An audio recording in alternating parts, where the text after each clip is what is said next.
Why has the DJI Avata 3 gone completely silent when every other DJI product leaks months in advance?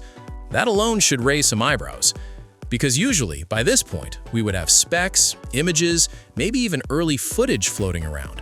But this time, almost nothing. And that silence might actually be the biggest clue. In this video, we are breaking down the latest leak, why DJI might be changing direction, and whether the next Avata is even a normal upgrade anymore. Trust me, this one gets interesting.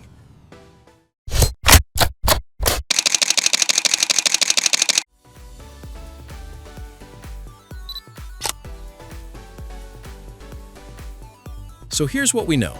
A recent leak suggests that DJI is actively working on the Avata 3 with a possible launch sometime next year. But here's the twist. This might not be a simple upgrade over the Avata 2. Instead of just improving camera quality or battery life, DJI could be rethinking what the Avata even is. You know what's funny? When companies go quiet like this, it is usually not because nothing is happening. It is because something bigger is being worked on behind the scenes. And that is exactly what this feels like. Now here's where it gets really interesting. There is a strong hint that the Avata 3 could be influenced by the upcoming Avata 360 concept. Think about that for a second. Instead of just an FPV drone with a forward camera, we could be looking at something that blends immersive 360 capture with FPV flying.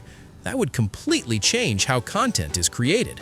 Imagine flying first person while also capturing everything around you in full 360. Sounds amazing on paper, but in real life, it raises a big question. Does that actually improve the Avata experience or complicate it?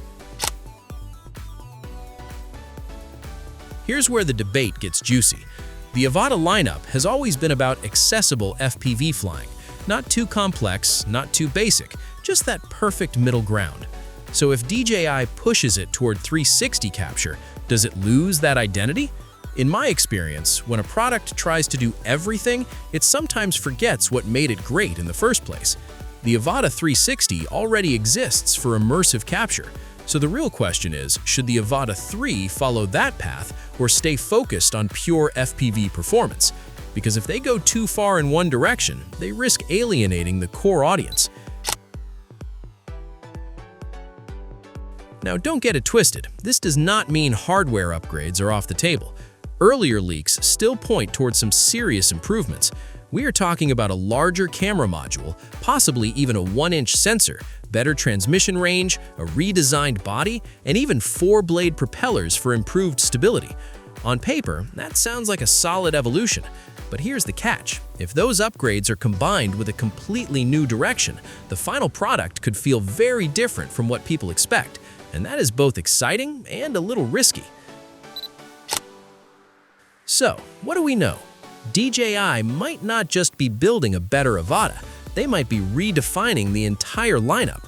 This could be less of a direct successor and more of a transition into a new style of aerial content creation. And honestly, that explains the silence.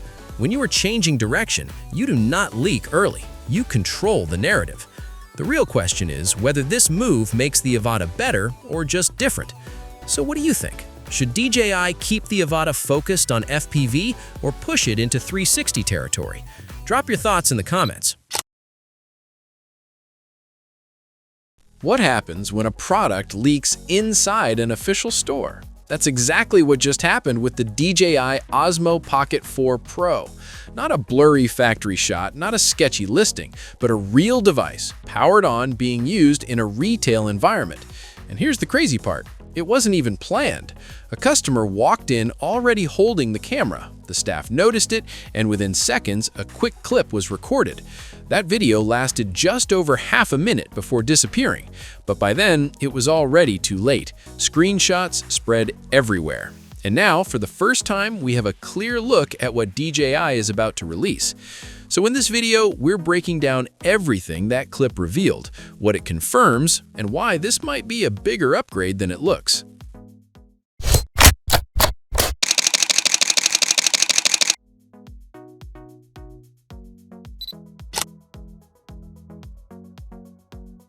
So what makes this leak different from everything we've seen before? Simple. It's real-world usage.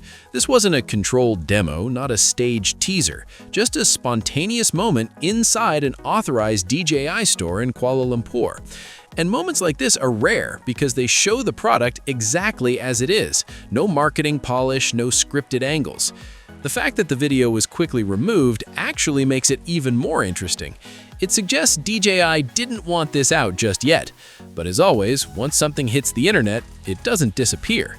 And from what we can see, this is easily the clearest look at the Pocket 4 Pro so far.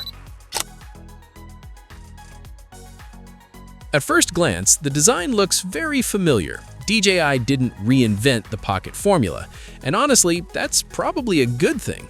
The compact body is still there, along with the signature 3-axis mechanical gimbal. But look a little closer and you start noticing subtle refinements.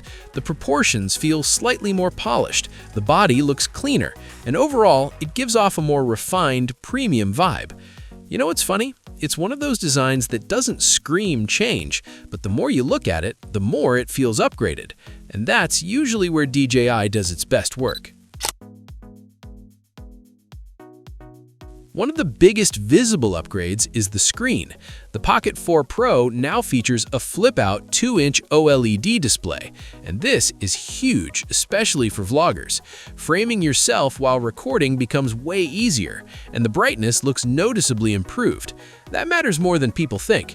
Shooting outdoors with a dim screen can be frustrating, so a brighter display instantly improves usability. It also reinforces what this camera is designed for: quick, solo content creation without needing extra gear. Just pull it out, flip the screen, and start shooting. Now let's talk about the smaller details that actually make a big difference. The control layout remains simple, with a joystick for gimbal movement and quick access buttons for one-hand operation. That simplicity is intentional. This is a camera you use on the go, not something you want to navigate through menus every time. But here's where it gets interesting. There is now a built-in LED light on the front. And this might sound like a minor addition, but think about it. Low-light selfies, indoor vlogging, quick night shots. Instead of attaching external lights, you now have instant illumination built in. It's one of those features that doesn't sound exciting until you actually need it. Now, while the leak mainly shows the design, it also brings back some of the performance rumors. We're hearing potential support for 4K at up to 240 frames per second, which would be huge for slow motion content. There are also whispers of 6K recording, though that part is still not confirmed. The sensor is expected to remain around the 1-inch size, similar to the previous generation, but with improved processing for better low-light performance. Battery capacity may also increase, which could push recording time past 200 minutes. And on the connectivity side, Wi-Fi 6 support is rumored, meaning faster file transfers when moving footage to your phone. So on paper, it sounds like a familiar setup, but refined in all the right places. So what does all of this really tell us? When a device shows up inside an authorized retail store, it usually means one thing: launch is very close.